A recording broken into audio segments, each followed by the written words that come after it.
गौ सेवा के नाम पर व्यूज लेने वाले गौ भक्तों के शांत मुंह देखकर यह बात जरूर साबित हो गई कि गौ भक्त ही गौ भक्त नहीं है। ये तो केवल गौ भक्त होने का ढोंग करते हैं ताकि गौ के नाम से व्यूज एंड फॉलोअर्स बढ़े और इनको फंडिंग मिल सके। और ये बात भी छिपी नहीं है कि फंडिंग कहाँ से आती है और कैसे चंदा लेकर 4 करोड़ की कोठी बन जाती है। अब आप लोगों को समझ में आ गया होगा कि कैसे गंगाधरी शक्तिमान है।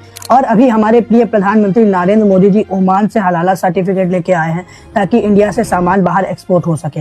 और सामान में कॉस्मेटिक मेडिसिन के साथ साथ अधिकांश रूप से नॉनवेज प्रोडक्ट्स भी होते हैं और नॉनवेज प्रोडक्ट्स में बीफ भी आता है। ये झूठ बोलने वाली बात नहीं है, क्योंकि फॉरेन में बैठे कई हमारे इंडियंस भाई इस बात की सच्चाई को एक्सपोज कर चुके हैं। सबसे ज्यादा बीफ एक्सपोर्ट यूपी से होता है। पूरे हिंदुस्तान का 40% बीफ सिर्फ यूपी एक्सपोर्ट करता है। ये बीजेपी वाले सिर्फ हिंदू मुस्लिम करके अपना धंधा चलाना जानते हैं। सोचिए, जब पूरे हिंदुस्तान में बीजेपी का राज है, फिर भी ये इतना सारा बीफ कैसे एक्सपोर्ट हो रहा है। अब क्या होगा, जब ये बात एक्सपोज हो चुकी है तब इस बात को डिफेंड भी करना है। गौ रक्षक दल कुछ बोल नहीं सकते हैं क्योंकि उनमें नोटों की गड्डी डाल दी गई है।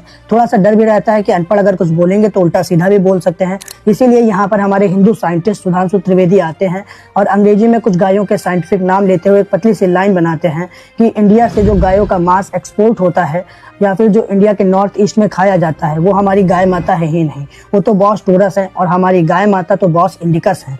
गजब जानकारी आप लोगों को रहती है, बताता हूँ। हमारे लिए कौन माता है? गाय माता है। ठीक, जो नॉर्थ ईस्ट में खाया जाता है वो गाय है क्या? नहीं जी, उसका नाम है मिथुन। जो गाय है उसका जोलॉजिकल नाम है बस इंडिकस, और जो नॉर्थ ईस्ट में खाया जाता है दैट इज बस टॉप। तो हम होमो सेपियंस है ना। एक तो मुझे अंग्रेजी बोलने वाले झूठों से थोड़ा सा डर भी लगता है, क्योंकि अंग्रेजी में कुछ भी बोल जाते हैं और पूरे देश को लगता है अंग्रेजी में बोला है तो कुछ अच्छा ही बोला होगा। और यही भाषा अंग्रेजों की चाटुकारिता करने वाले लोग भी बोलते थे। अगर सुधांशु त्रिवेदी की कही गई बात हिंदी में समझाई जाए तो बात पूरी क्लियर हो जाएगी।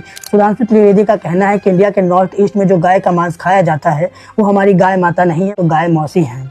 अब आप सभी लोगों को समझ में आया होगा सही से। अब आप लोग भी समझ रहे होंगे क्या बात बोली है सुधांशु त्रिवेदी ने यहाँ पर। अब आप लोगों के भी विचार बाहर आ रहे होंगे। गाय तो गाय होती है, क्या बॉस टोरस, क्या बॉस इंडिकस। अगर गाय को ऊंचा दर्जा दे ही रहे हो तो सभी गायों को दो। इंसानों में तो जात पात भेदभाव करके ही रखा है, अब गायों में भी कर दो। और अंत में मैं केवल एक ही बात कहूंगा, आप सब कुछ बेच रहे हो, आपको मना करने वाला कोई नहीं है। सरकार आपकी है, आप कुछ भी बेचो, लेकिन जिसे आप माँ कहते हो उसे तो बॉस टोरस और बॉस इंडिकस कह के ना बेचो।